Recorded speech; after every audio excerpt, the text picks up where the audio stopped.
Hello నేను మీ శేషరావు. ఆంధ్రప్రదేశ్ రాజకీయాల్లో ప్రత్యేకమైనటువంటి అంశంగా మారినటువంటి గీతాంజలి మరణం హత్య లేదంటే ఆత్మహత్య అనే దాని మీద చర్చ జరుగుతోంది. దీనికి సంబంధించి కొంత ఫ్యాక్ట్ ఫైండింగ్ చేసేటువంటి ప్రయత్నం చేసాం. మన దగ్గర ఉన్నటువంటి ఇన్ఫర్మేషన్ ప్రకారం అసలు ఏం జరిగింది గీతాంజలి విషయంలో అనే దాని మీద విశ్లేషణ చేసుకున్నటువంటి ప్రయత్నం చేద్దాం. ఆమె మరణం అయితే బాధాకరం, కానీ ఏం జరిగింది ఆ మరణం ముందు? అసలు తెనాలి రైల్వే స్టేషన్ నుంచి విజయవాడ రైల్వే స్టేషన్కి ఆమె వెళ్ళేటప్పుడు ఎవరున్నారో ఆమె దగ్గర, ఆ ఇద్దరు ఎవరు అనే దాని మీద చాలా విస్తృతంగా చర్చ జరుగుతోంది. దాని మీద ఎంక్వైరీ నడవాలి అనేది కూడా ఇప్పుడు డిమాండ్ వినిపిస్తుంది. అసలు గీతాంజలి విషయంలో ఏం జరిగింది మినిట్ టు మినిట్ అనేది మనం ఒకసారి విశ్లేషణ చేసుకునేటువంటి ప్రయత్నం చేద్దాం మనకున్నటువంటి ఇన్ఫర్మేషన్ ప్రకారం. సో ఇప్పుడు గీతాంజలి మరణం అనేది తెలుగుదేశం పార్టీ అలాగే వైఎస్ఆర్ కాంగ్రెస్ పార్టీ మధ్య ఒక రాజకీయపరమైనటువంటి చిచ్చునే రేపేదని చెప్పి అనుకోవాలి. తెలుగుదేశం పార్టీ కానీ వైఎస్ఆర్ కాంగ్రెస్ పార్టీ కానీ రెండింటికి బలమైనటువంటి సోషల్ మీడియా ఉంది. జనసేన కూడా ఇప్పుడు బలమైనటువంటి సోషల్ మీడియాగా తెలుగుదేశం పార్టీకి యాడ్ అయ్యింది. సో దీంతో రాజకీయం మొత్తం కూడా సోషల్ మీడియా వేదికగా ఒక రచ్చ రేపుతుందని చెప్పి మనం భావించాలి. ఇక గీతాంజలి మరణానికి మీరంటే మీరు కారణం అంటూ పరస్పరం విమర్శలు చేసుకుంటూ ఉన్నాయి తెలుగుదేశం పార్టీ అలాగే వైఎస్ఆర్ కాంగ్రెస్ పార్టీ. ఇది మంచి పరిణామం అయితే కాదు రాజకీయాల్లో. అయినప్పటికీ కూడా రాజకీయాల్లో ఇప్పుడు అదే ఒక పెద్ద స్లోగన్గా పెద్ద రాజకీయ అస్త్రంగా మారిపోయింది. అసలు గీతాంజలి ఎలా ఎప్పుడు చనిపోయారు అనే దాని మీద మనం చూస్తే మార్చి 6వ తారీఖున తొలిసారి Gitanjali video YSR Congress party social media post చేసింది అనేది ప్రాథమికంగా అందుతున్నటువంటి సమాచారం. మార్చి 6వ తారీఖున 3 గంటలకు ఎగ్జాక్ట్గా మధ్యాహ్నం 3 గంటలకు YSR Congress party social media ఆ వీడియోను పోస్ట్ చేశారు. ఏ వీడియో? గీతాంజలి జగన్మోహన్ రెడ్డి ఇచ్చినటువంటి పథకాల గురించి మాట్లాడారు. ఆమెకు అమ్మఒడి అందుతుందని, అలాగే రైతు భరోసా అందుతుందని, వాళ్ళ అత్తామామలకు పెన్షన్ అందుతుందని చెప్పి ఆవిడ చెప్పినటువంటి వీడియో. అది మార్చి 6వ తారీఖున మధ్యాహ్నం 3 గంటలకు వైఎస్ఆర్ కాంగ్రెస్ పార్టీ పోస్ట్ చేశారు ఆ వీడియో అనేది ప్రాథమికంగా అందుతున్నటువంటి సమాచారం.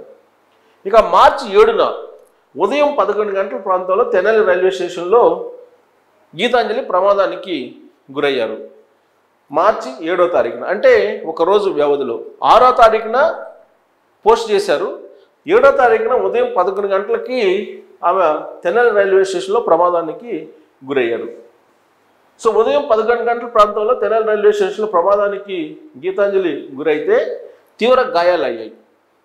దాంతో హఠాత్తుగా ఆవిడ్ని అక్కడికక్కడ తీసుకెళ్ళి సమీపంలో ఉన్నటువంటి ఆసుపత్రుల్లో చేర్చారు. ఆసుపత్రుల్లో చికిత్స తీసుకున్నారు. చికిత్స పొందుతూ మార్చి 11వ తారీఖున గీతాంజలి చనిపోయారు. అంటే మార్చి 7వ తారీఖు ఉదయం 11 గంటలకు కాబట్టి 7, 8, 9, 10, 11 అంటే ఆల్మోస్ట్ 5 డేస్. ఆమెకు ప్రమాదం జరిగిన తర్వాత 5 రోజుల పాటు ఆవిడ బతికి ఉన్నారు, సజీవంగా ఉన్నారు అని చెప్పి చెప్పచ్చు. సో ఆ మేరకు ఎఫ్ఐఆర్లో పోలీసులు నమోదు చేశారు. ఎఫ్ఐఆర్ ప్రకారమే చెప్తున్నాం, ఎఫ్ఐఆర్లో ఉన్నటువంటి అంశాల ప్రకారమే చెప్తున్నాం. ఇక వైఎస్ఆర్ సోషల్ మీడియాలో వైరల్ చేసినటువంటి వీడియో ఉన్నటువంటి మహిళ ఎవరో కూడా ఎవరికీ తెలియదు అప్పటి వరకు, ఎప్పుడు చనిపోయేంత వరకు కూడా. సో అప్పుడు మార్చి 6వ తారీఖున మధ్యాహ్నం 3 గంటలకి గీతాంజలి వీడియోని పోస్ట్ చేశారు. ఆవిడ ఎవరో కూడా అప్పటి వరకు పెద్దగా తెలియదు. కాకపోతే ఆవిడ చేసినటువంటి కామెంట్స్ మాత్రం వైఎస్ఆర్ కాంగ్రెస్ పార్టీ అనుకూలంగా మలుచుకొని సోషల్ మీడియా వైరల్ చేసింది. ఇక మార్చి 7 నుంచి 11 వరకు గీతాంజలి ఆసుపత్రిలో ఉందన్న విషయం ప్రతిపక్ష సోషల్ మీడియాకు తెలియదు.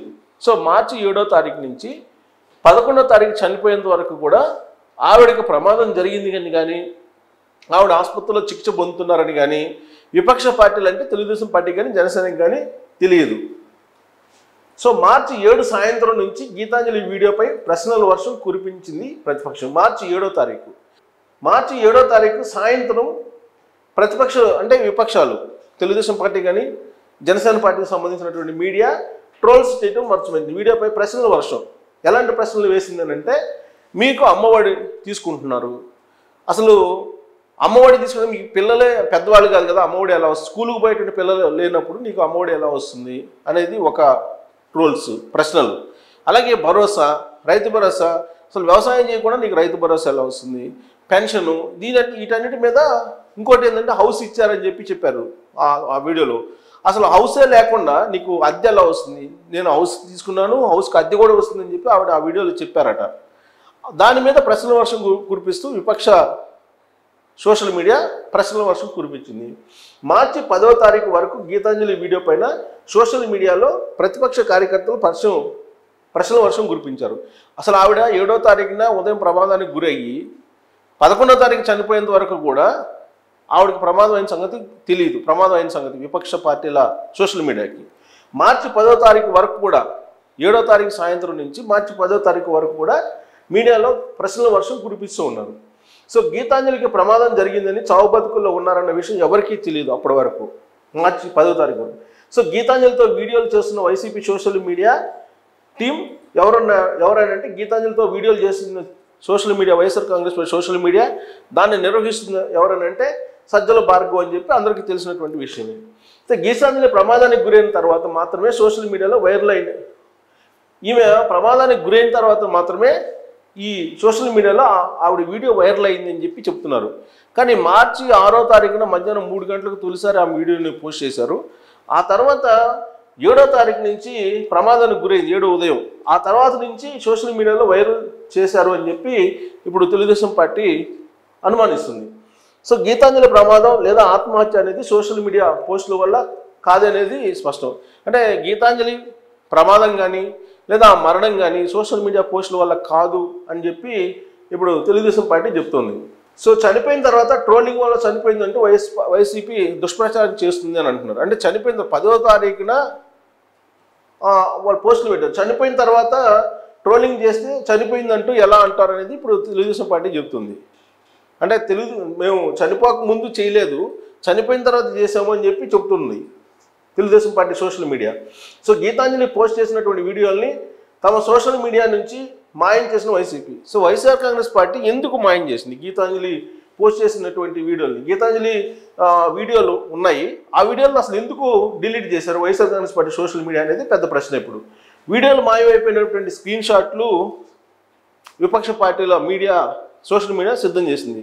వీడియోలు డిలీట్ ఎప్పుడు చేశారు, అంతకుముందు వీడియోలు ఎప్పుడు పెట్టారు, వీటన్నిటిని కూడా క్లియర్ కట్గా విపక్ష పార్టీల మీడియా తీసిపెట్టింది. సో గీతాంజలి మరణం పైన పోలీసులు నిష్పక్షపాతంగా విచారణ చేపట్టాలని చెప్పి ఇప్పుడు విపక్ష పార్టీల వాళ్ళు కోరుతున్నారు సోషల్ మీడియా వాళ్ళు. సో తెనాలి రైల్వే స్టేషన్లో గీతాంజలి ఉన్న సీసీ ఫుటేజ్ని వెంటనే విడుదల చేయాలి, ఇది ప్రధానమైన డిమాండ్. ఎందుకంటే గీతాంజలి తెనాలి రైల్వే స్టేషన్లో ప్రమాదానికి గురయ్యారు కాబట్టి అక్కడ ఉన్నటువంటి సీసీ ఫుటేజ్ని బయట పెట్టాలి అనేది డిమాండ్. అప్పుడే నిజమైనటువంటి ఎంక్వైరీ నడుస్తుందని. సో గీతాంజలిని ఎవరో 2 వ్యక్తులు తోసేశారని వస్తున్న వార్తల్లో నిజాలు తేలి. సో ఆమెతోటి 2 వ్యక్తులు ఉన్నారు తెనాలి రైల్వే స్టేషన్కి ఆవిడ వచ్చినప్పుడు, ఆవిడని తోశారు అనే ఆరోపణలు ఉన్నాయి. సో అసలు నిజంగా తోశారా, ప్రమాదానికి గురయ్యారా అనేది కూడా తేలాల్సి ఉంది. దాని మీద సీసీ ఫుటేజ్ వస్తే తప్ప క్లారిటీ రాదు. సో ఇది వాస్తవంగా జరిగింది. డేట్స్ వారీగా, టైమ్స్ వారీగా నాకున్నటువంటి సమాచారం, అలాగే ఎఫ్ఐఆర్లో ఉన్నటువంటి సమాచారాన్ని మీ ముందు ఉంచేటువంటి ప్రయత్నం చేస్తున్నా. సో ఇక్కడ ఫ్యాక్ట్ ఫైండింగ్ ఏంటంటే, పోలీసులు కనుక తెనాలి రైల్వే స్టేషన్లో సీసీ ఫుటేజ్ కనుక బయటికి తీస్తే అది ప్రమాదమా, లేదంటే ఆత్మహత్య, లేదంటే హత్య అనేది క్లారిటీ వచ్చేటువంటి అవకాశం ఉంది. అప్పటి వరకు మనం